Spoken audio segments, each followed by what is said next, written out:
and welcome to Colorado Career Connectors. If you are just joining us, welcome. We are expecting around 20 to 25 people today, around 50 registered, but you know how that works with talking heads on Zoom. So we will just wait for a majority of folks to get here. Super excited to have you today. Our focus is behind the recruitment curtain once again, and we have two recruiters from the Denver area who I'm going to be introducing to you. Thank you so much, Yvette. Yvette Bell is my partner in crime, my right-hand person, my director of operations. She will be monitoring the chat. We do love participation here at CCC, and any questions that you have, anything that you want to know, we are here to help you from a job seeker's perspective, but much more than that, career development, professional development of how you can be more impactful, how you can make a better impact within your company or within your job search. We have lots of awesome things coming up for you. So welcome, Cherie, nice to see you. Hi, Lynette. Hi, Lisa. Hello. Mike and Jolene, Sarah. Really, really nice to see you today. This is a lunchtime meeting, so if you are eating or drinking something, please, we're very informal here.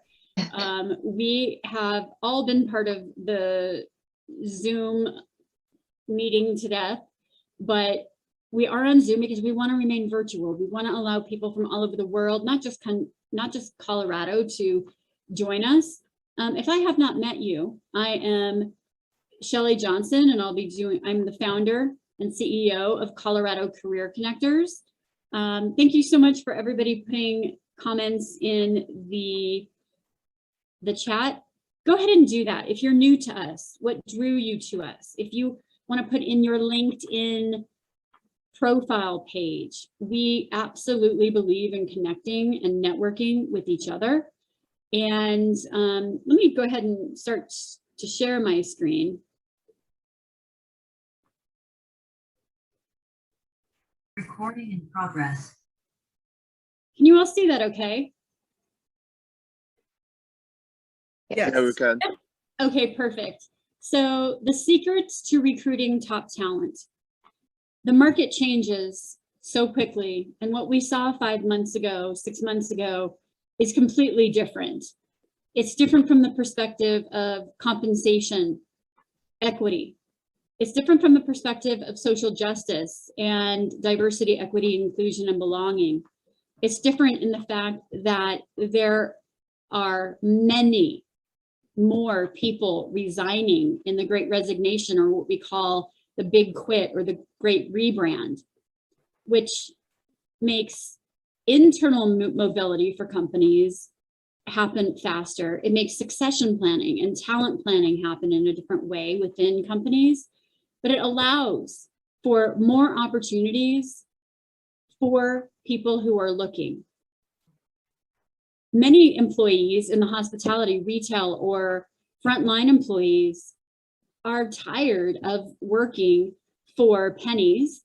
And so we're seeing a lot more increases in benefits and pay and differences in total compensation than we have ever seen in the past. So we're going to talk with you about these topics, as well as corporate may not be where it's at for you in your future.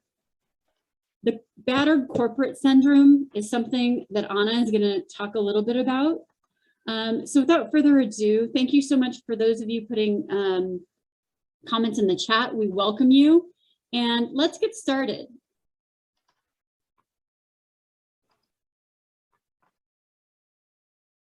Like I said, I'm Chelle, and I know my name is spelled a little bit oddly, but it is Chelle Johnson. I create talent solutions for medium to small size businesses and individuals. Right now, I am doing part-time recruitment for CFC construction. I have superintendents, project managers, project accountants positions open. And I also just ended a contract with Remote Lock, So if any of those two companies are of interest to you, I'm more than happy to chat with you about them. What makes that interesting is that I do talk with candidates every day, just like you, whether you're a frontline employee or you are a multiple six-figure executive. I have conversations with people like you every single day. And in the middle, it says, I help badass leaders to unleash their professional and career edge. And what that means is I was in corporate for 20 plus years. And I was always one that people came to when they wanted really strong advice. And I was kind of different because I never really fit into this mold. And since I started my own business in 2019, I've even broken out of that mold more. I'm a Zumba and fitness instructor. I lead groups to Europe. In fact, I'm leading a group to Portugal and Spain in September. If any of you are interested, please chat with me. And it's really about holistic living so that you can unleash your edge. And that's also why I started Colorado Career Connectors, because I love having 20 people on a call that you know is going to be no holds barred, high level quality and authentic and real, because you don't know what it's like behind the recruitment curtain, or you don't know what you don't know. And so hearing from experts like Gina, Blair, Anna Brambilla, and also Cassie, Pecharich, how do you say it? Pecharich. Pecharich, Yes. thank you. So you're going to hear from us today about what it's really like behind that curtain. I worked as the head of talent at Comcast Technologies. I also was a senior leader at Lockheed Martin. So I've been in those big businesses, but I've also led talent in smaller businesses. And each of them are clamoring for people just like you today. Like I said, my partner in crime is Yvette Bell. Yvette, if you want to say hi to everyone. Hi, everyone. It's nice to see you all here today. I think I only had two quick things I wanted to mention. We do have some upcoming community events on our calendar, but I also wanted to mention, if you know of something in the community that's happening that you think that other members would be interested in, you can shoot me an email. You can send it to hello@cocareerconnectors.com, and I'll put that in the chat. And if it fits, we can add it to the calendar too. And the other thing I did want to mention is our newsletter. We send out once a month. You can sign up on our website, and that goes out tomorrow. So first, usually around the first of the month, I'll send that out with the upcoming events for the following month, and we'll have the updated March 21st event on that tomorrow too. Awesome. Thank you, Yvette. You're welcome. Really appreciate that. Okay, if you haven't subscribed from Meetup over to our website now has even more information up on it. It has a listing of our sponsors. It has 2 videos of Anna and I talking about the market, what's going on in the market, and why now is a really good time to be thinking about really what you want in your vision and your purpose and how you go find that. So Anna and I would love to invite you to see those 2 videos out there, find a community event. So whether it's Colorado Career Connectors or Lunch Break or BoulderNet or we want other community focused groups like ours. We want to know about them because we believe that there's enough space for everyone to have abundance and joy, and for you as our community to hear the best tips for professional development. So let us know, definitely. All right, today's agenda, we are going to hear from one of my friends and one of my clients about how she's looking to connect, and I would love to invite all of you to connect with her. And then we're going to have a panel discussion today with Gina and Cassie and I on Behind the Recruitment Curtain. Then we're going to break out people. We're here from 12 to 1:30. This is your opportunity to meet with Cassie and Anna and me and Gina to learn more about their companies, learn more about how do you apply for those roles? How do you get in front of those recruiters? What are the openings they have? What are the benefits? So please stay with us until 1:30. We are doing this for you so that you can actually meet with the recruiters and meet with Anna as one of our premier sponsors. And so that breakout rooms will be happening after that. I'm really happy to introduce you to one of my clients and one of my friends, Jolene Whitney. Jolene, go ahead and take it from here. And I would love all of you to connect with Jolene. And this is how we help each other, is to connect and let each other know of what we're looking for. So Jolene, go ahead, take it away. Thanks, Shelley. So yes, as Shelley mentioned, I am a client of hers, but definitely a friend as well. One thing that she didn't mention, because she does do so much and she's so great at it, she does lead a training centered around the book Positive Intelligence, and I'm going through that with her right now. Next time that comes up and you see that, possibly on the Colorado Career Connectors site, I strongly recommend you talk to her about it. But I have, as you can see, I've been in customer success and client engagement, sales, pretty much my entire career, and I love it. I have to tell you, it's not just something I like to do for work. I do have a lot of passion. One thing that people say that I'm known for is my ability to connect and build relationships with people of all levels. So from that C-suite executive to administrators and to users. And so a quick story I'll share is a previous company I worked for.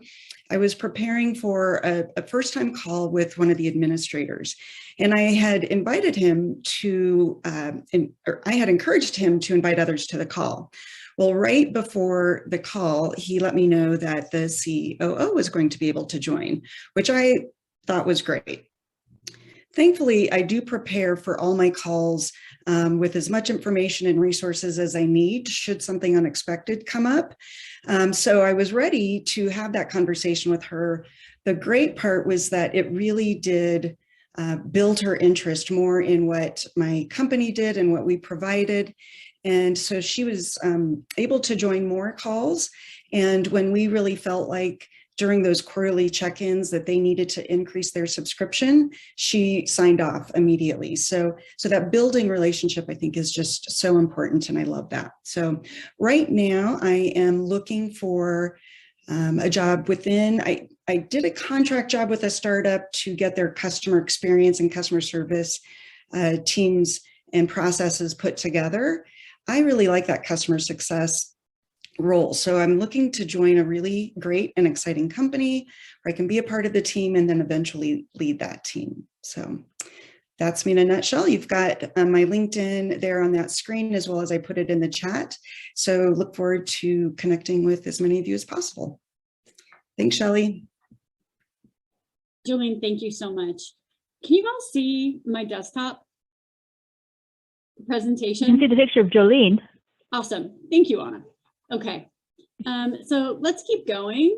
And Anna, I'd love to turn it over to you. Great. So my name is Anna Brambila, and like Shelley, we pronounce our names differently than how it's spelled. So that's a great way. I'm Anna like Madonna. And what I do and what I love doing is helping people who are in career transition. I am so honored, just pleased as punch, to use an old phrase, to be a corporate sponsor of Colorado Career Connectors, and Shelley and Yvette, and what you guys are doing is just so incredible. And what I love to do is I help people explore their options outside the traditional corporate model. So many people, we've heard about this great resignation. We've heard about what's going on. I own a franchise. The Entrepreneur Source is a franchise, and I help people, I provide people a safe space. If you can see my sign in the background, it says, "Welcome to the Safe Zone." I provide a safe zone to explore your options, specifically in the business ownership, entrepreneurship, and franchise ownership realm.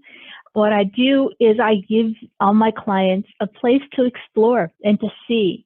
And I offer an additional way and path to explore. At no point would I like any of my clients to stop looking for a regular full-time job. And in fact, the majority of my clients find that the regular full-time job career is the perfect fit for them, and that's wonderful. I just encourage people to explore and see what else is out there.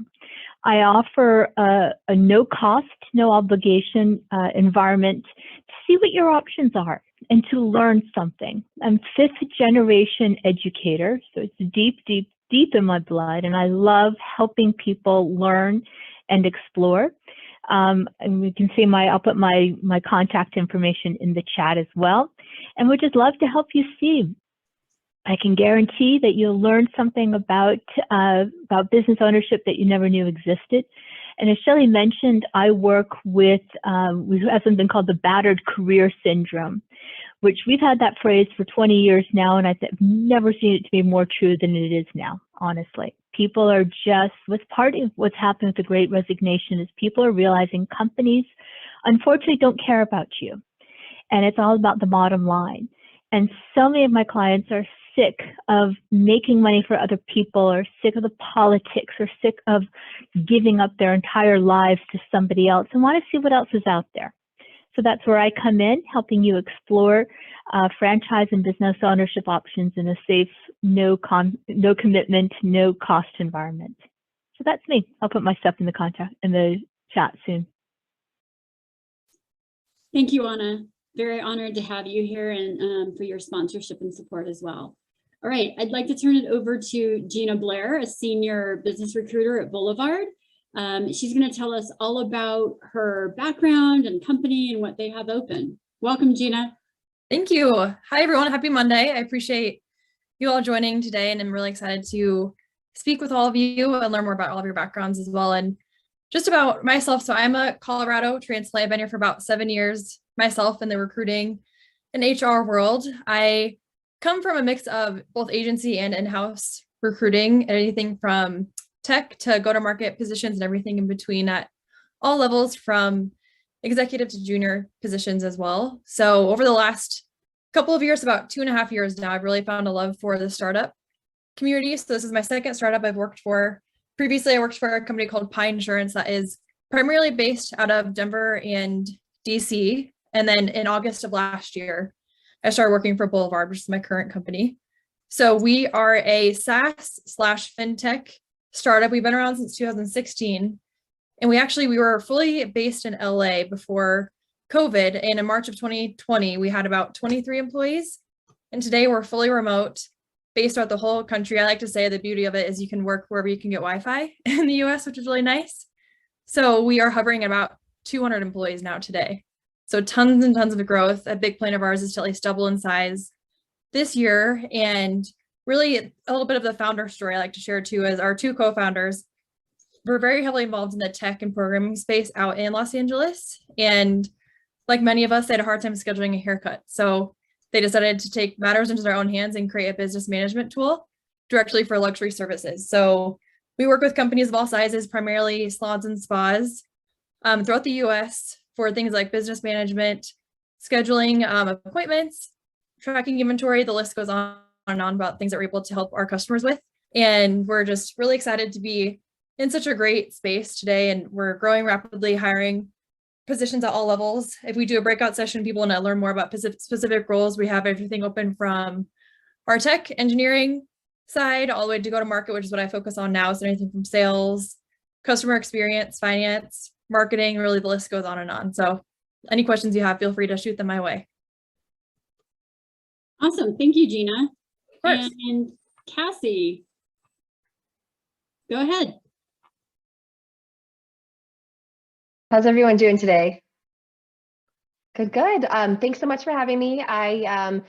A little bit about myself. I have been with AimHire for about 4 years. My background is all agency, and I started off in healthcare.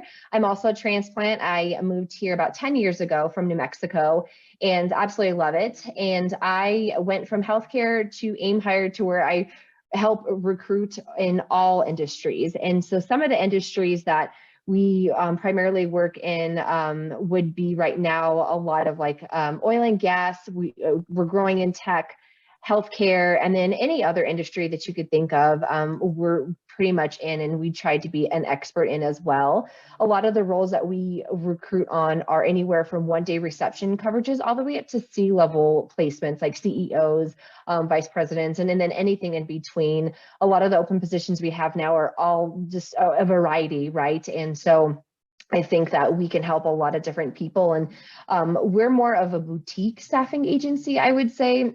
We are very particular with the types of industries, specifically corporate environments that we're working with. So we don't just take anything on specifically. And our owners, we owned a larger agency about a little over 10 years ago and decided to make something even better, right? And they sold off their larger agency and created Aim Hire, which is smaller, and again, that boutique feel, and we really can help and give more individualized attention to our clients and to our candidates, and really enjoy working with a wide range of industries, and happy to help today and answer any questions that anyone has. Thank you, Cassie. That's awesome. So for our audience, we're going to start a panel discussion right now on life behind the recruitment curtain and what we look for as recruiters and how you can make your job search, your professional development increase. So this is an amazing opportunity for all of you to hear from us, because between Cassie, Anna, Gina, and I, we have expertise in SaaS, fintech, franchises, construction, engineering, technology, startups to large companies. This is probably the only place in the only hour and a half that you will have experts like us with the broad range of, as well as corporate recruitment and agency recruitment, the differences between those. And if you do have questions on those or the industries we come from, please let us know. This slide just tells you how you can get in touch with me. I do own two businesses. One is Colorado Career Connectors. The other is Best You Career Advantage, where I am a career strategist and I work with people just like Jolene and others like you on the phone. I also am very excited to invite you next week to join us when we will have recruiters from Raytheon, Zendesk, and DocuSign. It's a hiring manager's perspective, honoring our veterans and our military. We will have people from Hiring Our Heroes, the senior technical recruiter from DocuSign, used to be the head of Amazon military. She's a good friend of mine. The person from Raytheon is the head of military strategy at Raytheon. And the person at Zendesk is one of my past coworkers. He is the product director at Zendesk and has written a book called Operation Lilypad. And all of those funds from that book do go back to transitioning military veterans and spouses. So as you can tell, we bring very quality, high-level speakers to you that you would never have access to otherwise. And so leverage that as much as possible. So let's get started on the panel. Any questions? Let me just check the chat really quickly. And all right, thank you, Yvette, so much. Gina and Cassie and I, when we were doing our pre-meeting conversation, we really wanted to be able to talk with you and help highlight for you what is the life of a recruiter, especially what's it like right now where it's a candidate's market and certain companies are having 60–70% turnover. What does that look like? Cassie, let's start with you. Can you give us a glimpse into your life as an agency recruiter working in corporate environments? Sure. It's definitely changed from what it once was. A lot has changed, and it really is a candidate's market right now. And so as a recruiter, we really are true hunters in finding candidates and really partnering. And that's what I primarily do with the clients in the corporate world and these hiring managers and really pushing them to move fast, because if you find a good candidate, there are probably 3 to 5 other offers that are probably coming their way. And if you're not moving quick, they're going to go quick. And so, and finding, culture is really big too. And so a glimpse into the life of like what recruitment looks like for us is really just actively sourcing, and again, being that true hunter, using our network and our pipeline of candidates, even if it's been years, that we've even spoken to a candidate. If they're in our pipeline, we're reaching out to them. We're being creative as we possibly can, and trying to get creative in how fast we conduct interviews. We've even cut out the phone interview and just go right to a virtual interview. And, I think what's really changed for us is we no longer see candidates in person. That is a big change. And it was always something we did. We had them come into an office, and man, we transitioned real quick in 2020 when that wasn't an option. And we've continued to do that, and we found a lot of success, and that's what's making us move faster. And I'm sure a lot of other companies move faster too. And then making sure that we're successful with our LinkedIn, and making sure that we always have active postings and good feed, and representing ourselves and our companies and clients that we're working with, and making sure that we can get top talent to our clients. Perfect. Thank you, Cassie. Gina, what are your thoughts on this? What does a day in the life of your job look like? Absolutely. So I'm very lucky to have worked for now 2 companies during the pandemic that have been growing rapidly.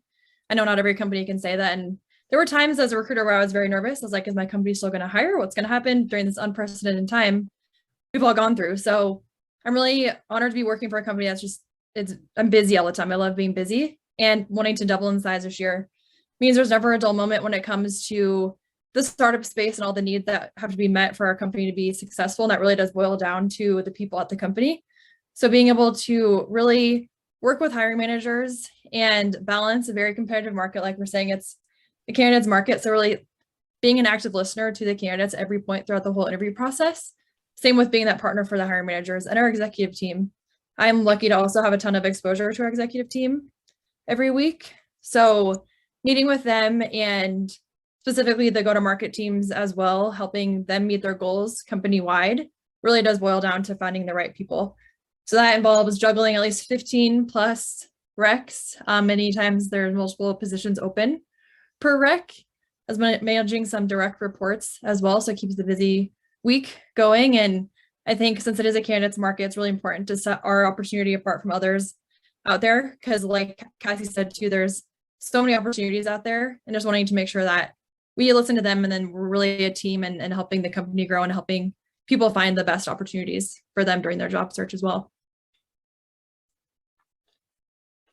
So what I like about Cassie and what Cassie and Gina stated is recruiters are business partners and strategists. We have to understand the business. We have to have good business acumen so that we can, when we present someone, have that credibility and rapport with the hiring managers. We don't want to just push paper. So one of my biggest pet peeves is, as a recruiter, the assumption that we're just paper pushers. That's not true. When I led talent for Comcast and for Lockheed Martin, we were always in the business. For example, tomorrow I'm actually going out on construction sites to learn what a superintendent does, to understand what a project manager does.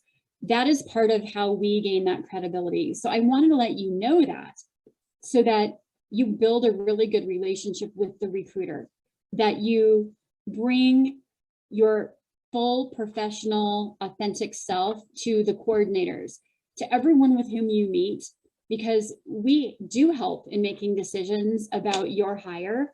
And if we see red flags, we're not going to move you forward. And we're also going to do our due diligence on you to really ask you in-depth questions around what were your biggest accomplishments.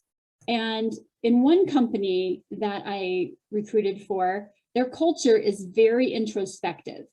And that means that you have to be human and state, I could have done that better.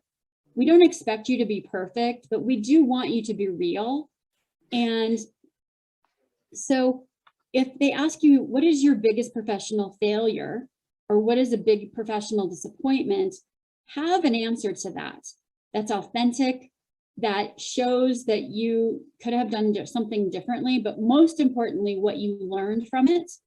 And that way we can go deeper than just what your resume says.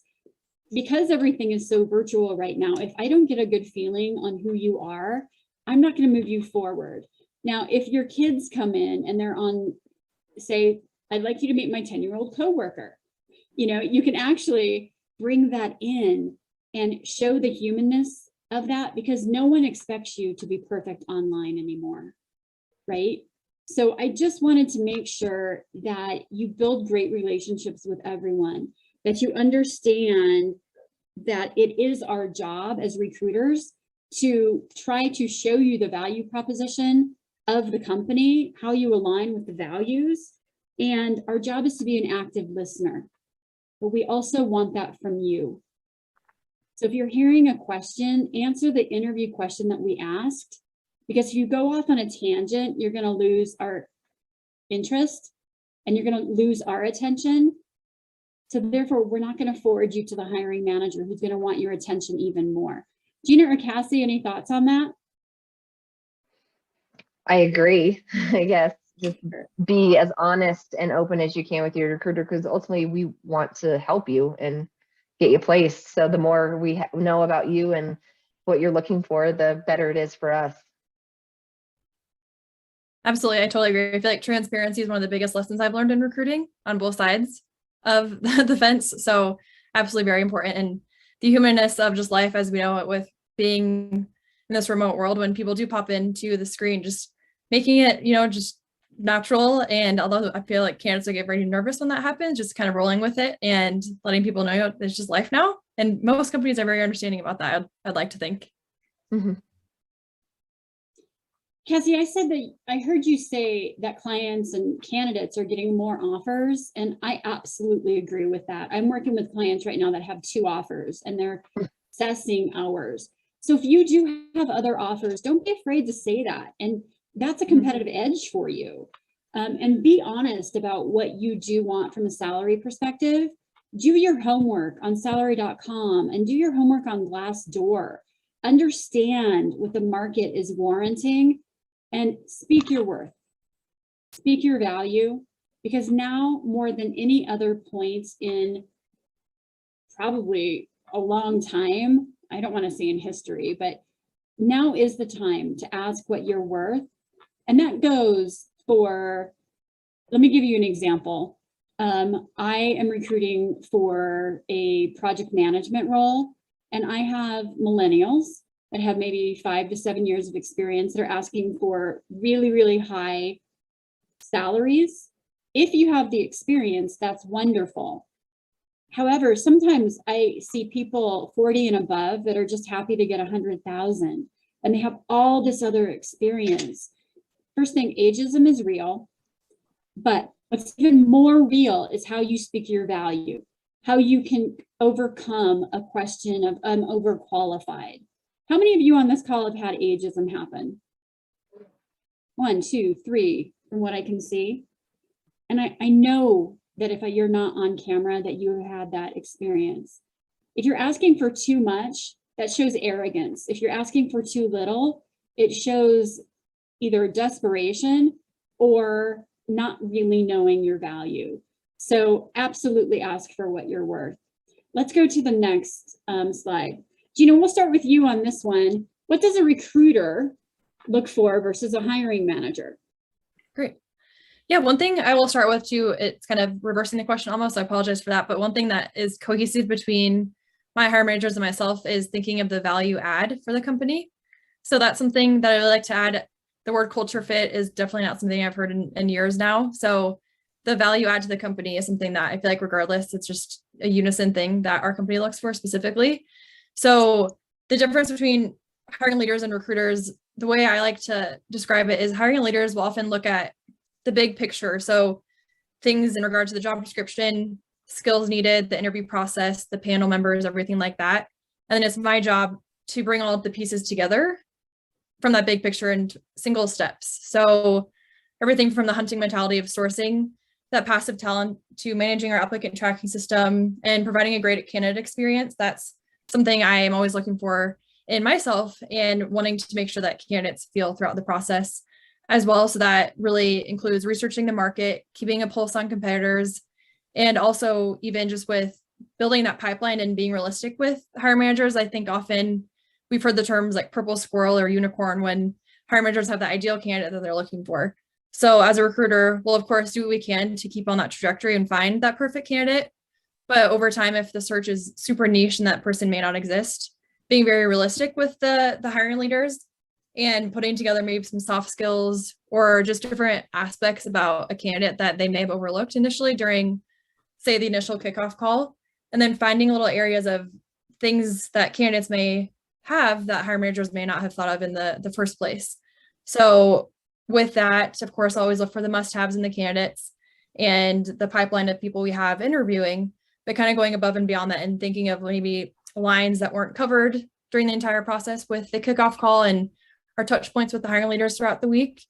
So I would say those are a couple of differences that come to mind. And it's always a true partnership too. It's not like I'm working for the hiring leader. We're working together towards the same common goal as well, finding that great talent. Awesome nuggets there, Gina. Thank you. Cassie, anything to add there?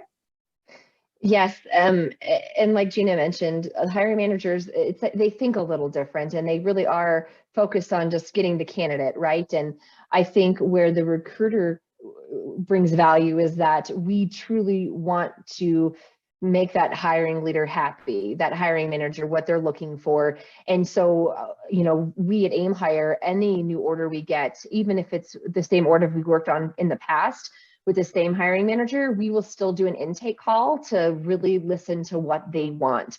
And the recruiter is the one that then hunts for those specific things. We know what is going to do well in that environment. We can be more targeted because we can be a little bit more open-minded, I think, as we're looking for candidates. And we do a really good job of selling our candidates to the hiring managers and presenting and saying things to them that they wouldn't necessarily think about, but we give them a bio on a candidate and why that we feel they're a good fit for their role. And then they realize, I didn't even realize I needed that, and so that's where the recruiters really think differently and look for candidates differently than a hiring leader would. Awesome. I'd love to hear from our participants in our audience. If you have any questions at all, let us know in the chat. We did have one from Lisa earlier in the conversation. What are our thoughts on those roles that are continuously posted? Or what I'm accustomed to calling an evergreen rec. Mm-hmm. Lisa, in my experience at Lockheed and at Comcast and other places, we have positions that we can stack, and I'm talking in recruitment language, let's say that we're looking for a customer success manager, and I find Jolene, but we have 3 openings. There's one opening, but there's 3 requisitions under that. That might be one example. Another example might be in a call center environment or in a go-to-market sales environment or in a finance environment, for example, where you have multiple consistent roles. Think about call centers or customer service representatives, where there's always going to be a class coming in. That requisition is continuous because we need to have one landing area or one portal where everyone can come into. And then as recruiters, we can say, okay, this resume looks right for this team. This resume might look right for that team. That's what comes to mind on that question, Lisa. Gina or Cassie, any other thoughts on continuous postings? I mean, you kind of explained it well. I mean, we have continuous postings all the time because we work on a lot of the same type of profiles and same positions. So yeah, absolutely. Definitely. And I would say internally too, like you mentioned earlier, we do a great job at my companies. Even if it is an evergreen rec, we'll still have those cadence meetings with the hiring team to make sure we're, keeping the job up to par with the market. And we're not just, for lack of a better term, getting lazy with just finding the same people over and over again and, having the same conversations, but keeping things fresh and clean for both the candidates and us internally. Hey, Shelley, this is Lynette. One of the things that I've seen that Lisa may have been referring to are things that maybe we saw posted, the senior level jobs, maybe something we saw posted sometime November, December, or whatever, and or interviewed for, and we know other candidates have interviewed for. It seems that I have seen some jobs that are being reposted. They've gone through the interview process, haven't found the person that they like, and or that want to put in that role, and then repost it again. And it seems like there's folks like me who are in the market in between jobs, as well as folks that are currently employed, looking for that. So some of the companies in those senior jobs can be very particular about who they're hiring. If you're not standing on your left foot and your right foot in the air and somebody else is, and that's some of the things I've run into anyway.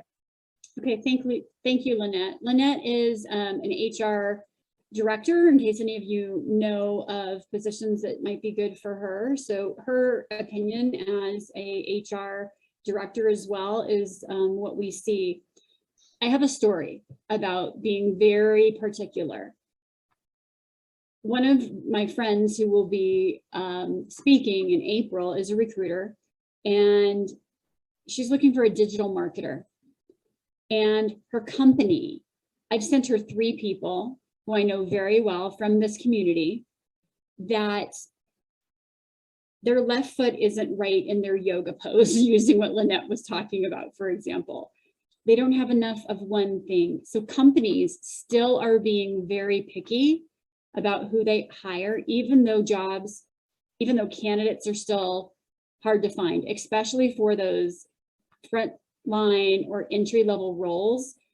The entry-level roles, at least in my experience, are much harder to find now than the upper level roles. Gina, Cassie, do you have similar experiences with that? I can see where you're coming from, especially just with the amount of positions that are open out there, and knowing that candidates have so many to pick from. It is interesting with the more junior positions and really setting us apart from the other opportunities out there. So I could see absolutely where you're coming from. And then the more senior positions are definitely more niche. So it is a completely different market on each side. Yeah, I agree. Okay, awesome. Cassie, I'm going to let you take this next question. What are the best tips for building a relationship with a recruiter? Great. As was mentioned earlier, transparency, just being as honest as you possibly can when it comes to your salary expectations, what other hiring processes you're in, just what deal breakers are for you, and like your true desire of, what it is that you want to do. And where I stress this is, if you are in other interview processes, we as the recruiter can let the hiring manager know that, say, they're waiting for an offer and we're sending a candidate over. If we tell them, hey, this candidate's in 2 other final round interviews, they're going to move much faster and give them that opportunity to interview so they don't lose out on a good candidate. So that's very, very important to just be as transparent as possible, and then just respond to the recruiter's communication. I know sometimes in a job search, it can be, especially if you're working, it can feel like a second job because there's so much to it. But, try to be as organized as possible in responding to your recruiter, and, be available for text. Texting has really come a long way in the recruitment process. And I can't tell you how many candidates we just text all day because they're at work or they're unavailable. And it's just the best way to communicate. Email and phone, obviously, just respond as quickly as you can. And then just remember that we truly are your advocate and we want to find you a job. It benefits us, and just remember that. I would say those are the 3 best tips I could give. Nice. Gina, what do you think? I fully agree with everything you were saying, and everything from, we're a team together, honestly, because we want to help you find a job and we want to get the recs filled at the same time so we can continue to add people to the team. And also that transparency piece all the way to your interest level, because there's no point in lying to recruiters just to get through the interview process and then later on not be interested in the position and, completely ghost us or whatever it may be. So being transparent about that, and compensation and job search and everything. And even I'm really big on candidate follow-up. So I've had candidates in the past where I want to touch base before their interviews to walk through preparation. And sometimes people don't want that. And I think it's great just for yourself to have that extra preparation before an interview, just so you know what to expect during that conversation. It really does continue to show the interest level that you have for the position itself. So being open to that and keeping in touch with recruiters. There's an example of that at my last job, this individual who interviewed for a total of 3 positions within the company. And he didn't get the first or second role, but we kept in touch and he was hired for the 3rd role.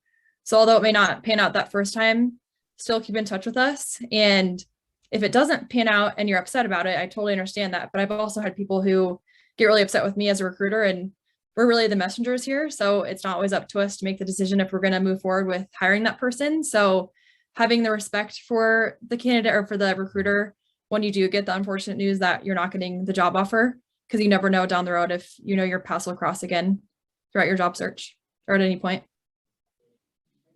So I have 2 stories here. The first is a friend of mine who is a chief people officer, chief HR officer, applied for a role with a big mining company here in Denver. She did not get a position with them, but for a year and a half during COVID, she did get another position leading HR.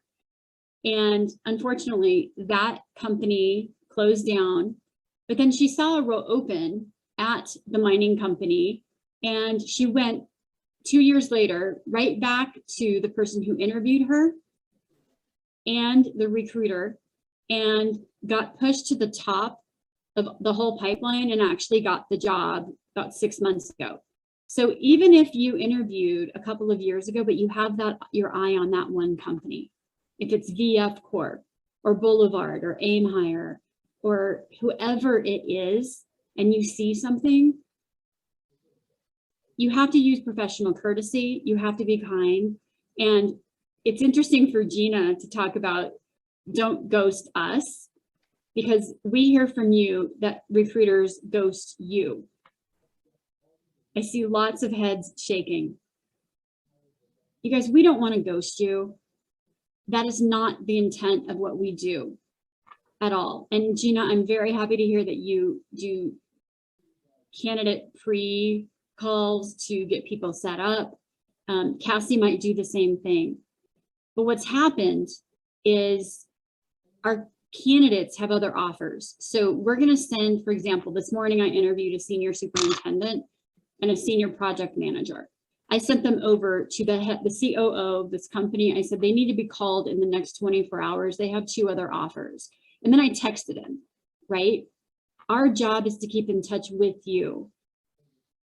That's why the relationship building is so important, because you're going to be who we remember. For example, I hope all of you remember Jolene today, because she is been in SaaS and built customer success teams. I want to remember who you are so that we don't ghost you. That is not what we want to do. We could talk a whole hour about being ghosted. You can't take it personally and like all of that. It's not our intent. Texting. I love it when my clients text me. How about Gina and you too, Cassie? Love it. Absolutely. Yeah. Okay, so you just heard a nugget here. Go ahead and text your recruiter. Hey, I'm just wanting to check in. And if you're sitting there going, oh my God, how often do I check in? Gina, Cassie, how often would you recommend that a candidate check in on a job they interviewed for? Honestly, it just depends, I would say. But for the most part, if I normally give like specific timelines, right? And if you've not heard back from that recruiter in that timeline, definitely reach out. But I mean, I would say within 48 hours, if you've not heard anything at all, absolutely check in. Yeah, I absolutely agree. And even after interviews, if you just want to shoot me a quick text or email or call me, I'm open to that too. And I like to ask candidates too during my initial calls, what's the best form of communication for you? Text, email, calls, let me know, and we can continue to go about it that way. Because yeah, like you said, it's like finding a full-time job sometimes, balancing the job search and your own job. So whatever way is the best to reach them, I'm happy to move along the process that way. So we have a question in the chat. How fast is it reasonable for responding to recruiters? So I did not read your email before, but I know that that's important to you. So within 48 hours to saying for one organization, they emailed me one night, replied to that email asking for a response that morning, then called that afternoon. Well, that's awesome news, I would say, for sure, because they want you to move quickly. Now, one of the recruiters that I've had on in the past gave an example of when he was texted, like on a Tuesday night, they wanted him to interview Wednesday morning, and he was made an offer on Friday. I have heard of things like that happening. So if you are not checking your LinkedIn and your texts and your email, shame on you, right? You have to be checking those. Sometimes my days are structured where I'm busy. We get that. At lunchtime, check in. We also are structured as recruiters because we want to be able to get as many qualified top applicants to our hiring managers as possible. So you check in with us. Just know that we are the average. So Gina, how many recs do you have open right now? Around 15, plus there's multiple recs open per the sales and customer success roles. Okay, around 15. How about you, Cassie? We have a total of around 60 active recs, and some of those are multiples as well. And we have 4 recruiters working on those. Mm-hmm. As a part-time recruiter right now, I have 9, and that's a lot. So we are hiring. So recruiters can have up to 60 requisitions. That's when they're paper pushers. But technical recruiters can have like 8 to 10 at the most. From a healthcare perspective, I've seen it go up to 30. So we're trying to balance meetings, and let's say we're implementing a new applicant tracking system and we're trying to get back to candidate care. And if you're out there thinking, I want to do that job, recruitment is now one of the top 10 areas of need in the country. So if Gina or Cassie or I can answer questions on you about how to get into what we're doing, or if you're interested in being a technical recruiter, I have a friend up in Boulder who actually has technical recruitment certification. So just let us know how we can help you. I'm recruiting for recruiters, ladies. Hey, Chelle, it's Yvette. We had a question from Sarah about how do you manage international individuals that need sponsorship? And I just wanted to jump in with this real quick because I would say probably like every couple of events, we do have someone from another country that's asking kind of a similar question. And I wanted to get your take on that. As well as there was a second question, Sally. I'll send it to you in the chat. Okay. Gina or Cassie, do you want to take that one? One of you? I know internally here we can sponsor for international employees at different levels. So yeah, and then another thing we're actually working with right now is a company called remote.com, which will allow us, we're in final stages with our agreements there. There's gonna be a lot more flexibility for international sponsorships over time. So that's something I'm really excited about. And even kind of going off that, my company is planning to go global over the next couple of years too. So it's become less and less of an issue, for lack of a better term. And I think just something that, again, if that's something you need, just telling the recruiters and making sure that the company can sponsor you just off the bat so that you're on the same page there from the initial conversation. Thank you. And just to follow up to that, it's a little bit different. I think in our world, being agency, it really just depends on the clients, but we would ask if that's something that they're open to, specifically like the large organizations are able to, but it really just depends with our company. So it's just a range. Thank you, both of you. From what I've seen is if you're moving from student visa or if you are in the green card process, there's a whole long answer for this, but smaller companies in technology know they're going to have to look at sponsorship. So I would definitely look at that, and some avenues and channels for you to look at would be Denver Startup Week, who sponsors them. And then also Built in Colorado, those companies, or even going to Rocky Mountain Venture Club of what companies are about to get seed and angel funding is another good way to look at that. Okay, Cassie, pet peeves.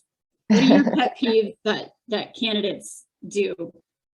I know it's already been mentioned, but just the ghosting, just not responding to us after we've had like such a really good conversation and relationship with you. and we're, about to either get you a final round interview or even get you an interview and then just disappearing. That's just, we understand things happen, but just really trying to just let us know and just respond to the communication. Another thing is lengthy resumes. I know a lot of our recruiters, 3+ pages. I mean, nobody wants to read that many pages. Our role is really like 1-2 pages max, really just button it up as much as possible. Or no contact information on your resume too. We can't call you or we can't reach out to you if there's no contact information there. And then really it's important to make sure, and this is really big with our hiring managers too, is making sure that the dates on your resume match with the dates on your LinkedIn profile. That is something that our hiring managers look at. That's something that we look at, and we'll coach our candidates on that. But if there's a discrepancy, it really says a lot. And mistakes happen. Sometimes you just miss that, but really making sure, because that happens more times than you would realize. Gina, how about you? Absolutely, the resume thing. There's so much we could share about resumes. I feel like we could have a whole meeting on that. I would say a couple of things. When people don't research the company, and that's one of the very first questions I ask candidates during my phone screen, is what has them interested in Boulevard and the role specifically, and just the understanding of the company. And a lot of times if they don't research it, I'll blatantly tell them, how about you take a look at the website, and if it's something you're interested in, we can connect later. Because if you don't research the company, then it doesn't make sense for anyone's time.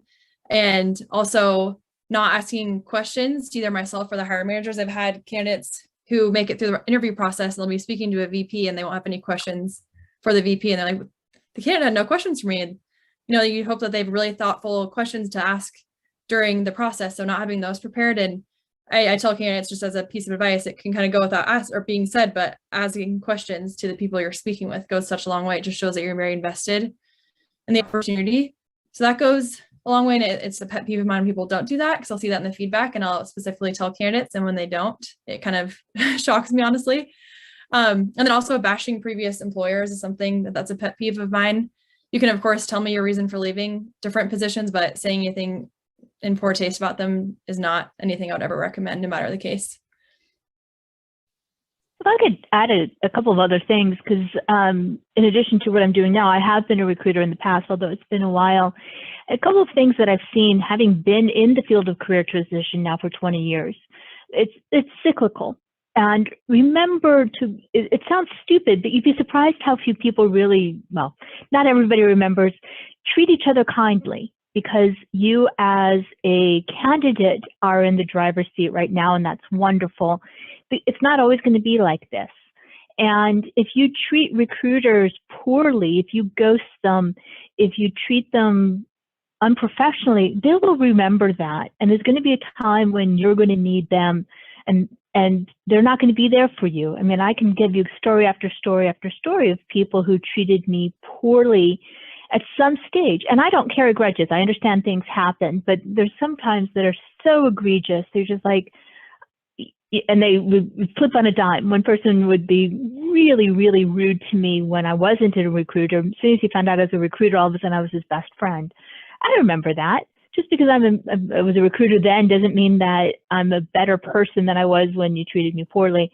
And just, it's common sense. It's common sense. But I do encourage all of you, just remember, treat this economy is wonderful now for candidates, and it will be again in the future, but it's also going to be poor for candidates in the future. And just treat each other, and you never know when you're going to cross paths again, and how people can help you in ways that you've never expected. So that's just my one piece of advice too. Anna, Cassie, Gina, you are stating things that since I founded Colorado Career Connectors, we've had over 33 events, and all of the pieces, this is one of my favorite questions. It's very simple. Make sure your resume is right. It aligns with your LinkedIn. Research the company. Have questions for each person that you interview with. Send a thank you note or email to each person that you interview with, and be kind and authentic. We know that you're getting rejections. We understand that. That is what I do. I help people get off the fence. I help peel them off the ceiling. I help them de-stress and have quicker response times so that they're not pitching a tent in that valley of, oh shit, I didn't get the call, right?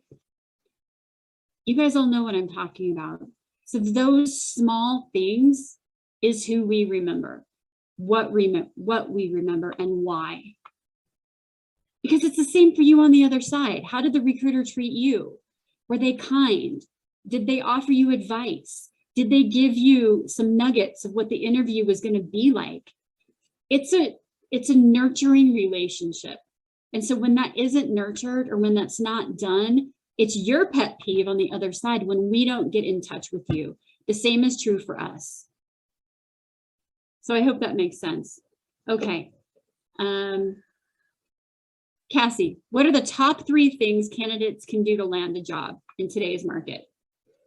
I'm definitely doing the research, before your interview, making sure that you truly know everything that you can research about the company, about the position. And then the second, would be coming to the interview prepared. So having those questions ready, making sure that you're on time, just even a couple minutes, even your virtual interviews. I would say it's really important. I mean, you can join the virtual meeting at any time. And so I think for an interview, just showing up, I wouldn't say 15 minutes or anything aggressive like that, but maybe just 2 to 3 minutes early just to be prepared, make sure your video is working correctly, make sure you have sound, making sure that everything is set up for you to be successful in your interview. And then that follow-up with your recruiter, it just also shows your excitement about the position and your excitement about the company and truly valuing their time and just, giving them the feedback, because they sometimes don't hear right away from the hiring manager on how the interview went. And if you reach out to that recruiter and let them know that you thought it went well or that you enjoyed their time, they can then go back to that hiring manager just as a follow-up and say, hey, I already heard back from so-and-so candidate. They absolutely enjoyed meeting with you and learning about the company and still interested. And I think it just helps your chances in getting that job. Gina. Yeah, I would say all very similar answers to you, Cassie. One simple but often forgotten thing too, like we talked about earlier, is the thank you emails. There could be 2 candidates that we can't decide between that have very similar skill sets, but one sent thank yous and one didn't send thank yous to people they met with. And it's a simple decision like that. If people do that extra follow-up, it goes such a long way. And being able to share those specific scenarios during their interview. So I think preparing yourself by looking at the job description and thinking of how your background aligns perfectly well with the role there and thinking of exact scenarios. A lot of times our hiring teams will ask behavioral-based and scenario-based questions, which of course, when you're put on the spot, it's hard to think of exact scenarios. But if you come prepared with those types of responses to questions that may be asked, I think that goes a long way. And also showing enthusiasm and genuine interest for the opportunity. Someone who's really excited about it versus someone who's kind of monotone and not just smiling or having great communication skills will definitely, it'll be, a telltale sign at the end of the day when we're debriefing on the candidates in the pipeline. Awesome. My top 3 are: know your resume. You have to know what your accomplishments are, what the metrics are, and the outcomes of what you've done. Have selected accomplishments at the top half of your real estate on your resume and know what they are, because I guarantee you, as recruiters, we take 3 to 7 seconds to basically look at your resume, and what's going to draw us in are those keywords that are at the top. That's also what's going to take you to the top of the applicant tracking system. So I really like what Gina said about make a copy of the job description and then put a copy of your resume and highlight the words. And before you even send us your resume, have bullet points in there that align with the keywords of what we're looking for, because that's going to rank you higher. The next thing is have stories.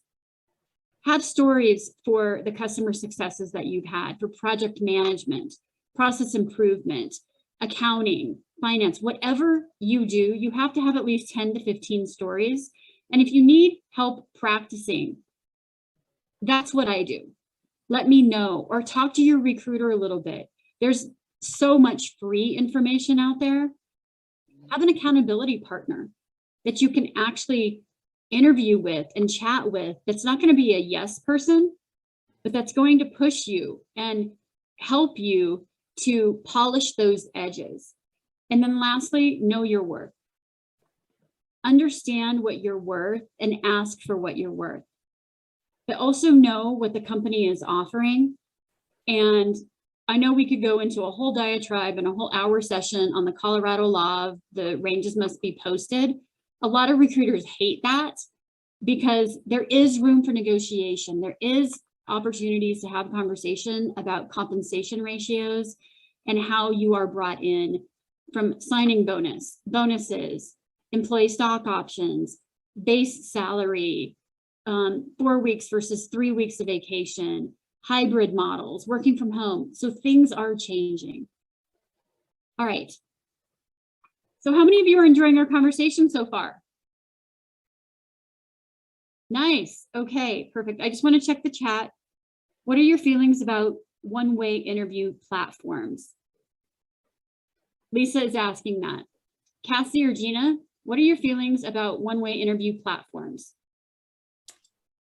Would those be the platforms where people are kind of speaking to the screen and not having the recruit on the other end? Yes.